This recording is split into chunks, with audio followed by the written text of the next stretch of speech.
Hi friends, இதான் எங்கள் ஊர் கன்னியாகுமரி. இன்றைக்கி போனோம், அதனால் சரி கொஞ்சம் வீடியோ எடுத்து போடுவோம் அப்படின்னு போட்டோம். என் சேனலுக்கு லைக்கு யாருமே போட மாட்டேங்கிறீங்க, கொஞ்சம் சப்போர்ட் பண்ணுங்கள். எனக்கு கன்னியாகுமரின்னு சொன்னாலே எல்லாத்துக்கும் தெரியும்.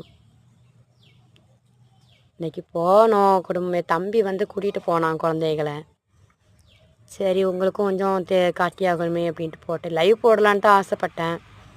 வெயில் வேறு மண்டே பிச்சிட்டு இருந்ததுனால லைவ் போடலை. அதனால தான் கொஞ்சம் இப்படி எடுத்து போட்டிருக்கிறேன். யாரும் தப்பாக நினைக்காம ஒரு லைக்கை மட்டும் தட்டிடுங்க. மதியம் இன்றைக்கி போன டைமே 1:30 மணி டைம். தேங்க்யூ, லைக்கு போட்டுருங்க எப்படியாவது.